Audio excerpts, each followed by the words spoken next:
Joining me now to discuss is Conservative MP Joy Morrissey. Now, Joy, you have spoken or heard from the Prime Minister tonight at 6:30. What did he tell you? How did he reassure you? He apologised again to all the Conservative MPs and said that he was going to fix the situation. He was going to make reforms to the civil service, to Whitehall, to number 10 communication, and better communication with the backbench MPs.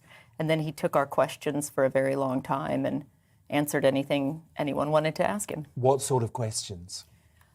There were a lot of constituency-based questions, sort of a lot of planning, a lot of other education, sort of everything, actually.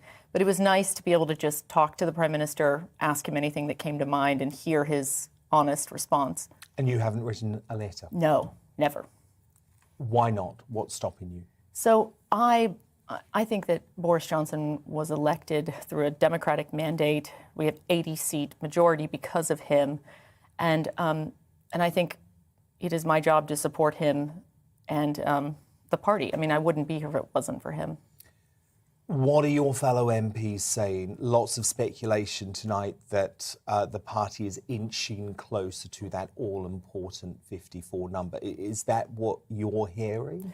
It wasn't what I was hearing or seeing today. I think, again, because there was such a cry of outrage coming from the media, coming from the opposition MPs, when they turn to us and scream at us that we must, He must resign, Angela Rayner says. He must go. And it just reminds me, no, I don't want a Keir Starmer SNP coalition government. I want a Conservative government. And it actually unites us in a way that nothing else does. And seeing Christian cross the floor and then watching, Ian Blackford and Keir Starmer just really going for us, it made us, I think, more united to stand firm. Well, I think it's very important that you raise the media here because we're entering into very choppy times. If the BBC, if ITV News, if Sky News, if Channel 4 News, if all of those folk can band together and cover a story consistently and constantly, as if there's nothing else going on in the world, by the way, for 2 months, and force your party's hand, think of the power that gives back to the establishment. And I thought the whole point of Boris Johnson, the whole point of the pro-Brexit Tory party was to say to the establishment, you don't control us anymore. Well, and I think it's interesting that they are using leaked documents from an ex-employee as well, who they despised a year ago, who's now, and he didn't tell the truth a year ago, yes, by the way. no one believed. He was a big fat liar, yes, but now he's the voice of reason, and it's very interesting. And if we allow trial by media, we are undermining the British justice system, we are undermining democracy, and we need to stand firm. Allow this investigation to conclude. Be rational, be calm, make decisions based on the premise of innocent until proven guilty, not trial by media. Yeah, and by the way, that's not to excuse what went on at these parties, which were wrong. And I'm sure we can agree that, that they were wrong. But there has to be a degree of perspective. There has to be a degree of holding up the democratic principles that we have and not allowing media to dictate who can be our prime minister. That's veering into very dangerous territory. And I think rational... Especially when we know that most of that media is very biased against Boris because they were biased against Brexit. So there's a degree of revenge here. Joy Morrissey, let me just come back to you for a final word. Peter Bone said something very similar earlier in the show.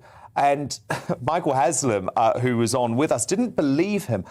He didn't actually believe that Peter Bone wasn't being bombarded by angry constituents when he was going about canvassing.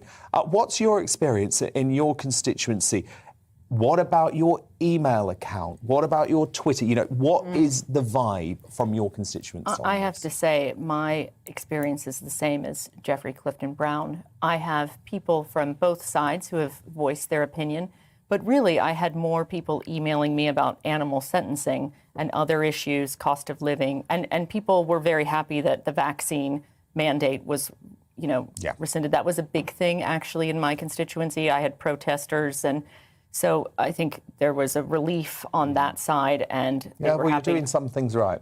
Well, that was good. I mean, I think that's a conservative way of dealing with it, and I'm happy to see that. So now maybe just the national insurance increase next. Can you deal with that next, please? Joy Morrissey. Fingers crossed. Thank you so much. Great to have you.